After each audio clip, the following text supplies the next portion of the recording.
Yo, what is up? Magandang buhay. Naisipan uli natin mag-run ngayon sa pinagal-tagal ng panahon. Hindi ko yata nung April 28 pa. Yung kinabukasan pala, nag-recovery ako noon. Tapos nagpahinga muna ako kasi araw-araw naman ako nagbabike. Medyo ramdam ko yung yung pagod. Gusto kong magpahinga. Pero hinahanap na ng katawan ko. Kaya ito, try natin ngayon kalma-kalma lang.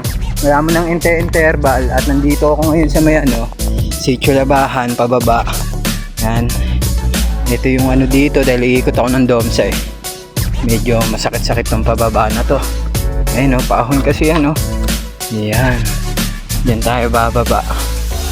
So yun, dahil maalog, update ko na lang mamaya kayo kung ano mangyari. Let's go. Medyo may kalaliman to. Kaya dapat maingat. So tayo aahon sa Domsa eh. Okay, dito na tayo sa may tulay ng Sitio Labahan. Yan, makikita mo rito. Tapos dyan tayo umahon hanggang dyan tayo bumaba. Tapos yun Sitio Labahan River. Syempre may mga siklista rito. Syempre pampaano nila yan, pamalit profile baga. Ayos. Part na pwede gravel dito dun sa taas. Yan. Ito yung tulay. Hindi ko pa nakaahon ulit ito yung Sitio Labahan. Pero nasa video ko na yan. Tapos dito trail.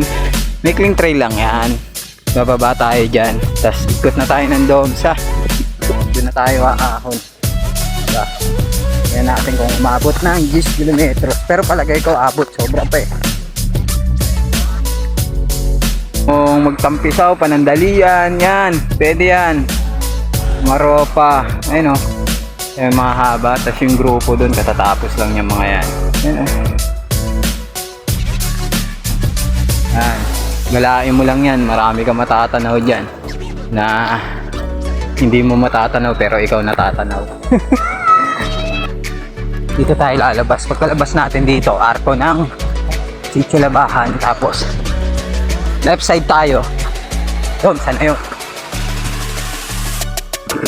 Dito ako sa Pusok at Alikabok. Yan pumuntot ako eh.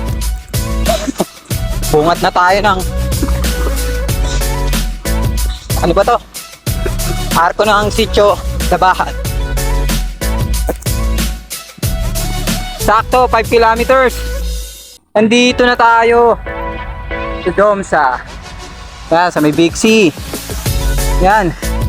Kung hindi ako aabot ng ng 10 kilometers, bahala na. Woo! Dito na tayo sa Domsa. Ngayon yung tulay kanina.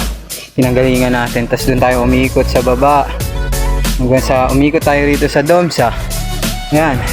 At kung napapansin nyo, may kulay abo-abo sa likod ng mga tindahan. Yan. Dahil kahapon nagka-grass fire dito. 12 ata kahapon.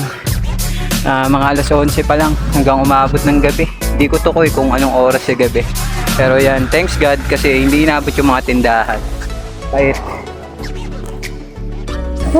tapos na ako. Oras ngayon alas 6:16. Yan, naka 10 kilometro na tayo.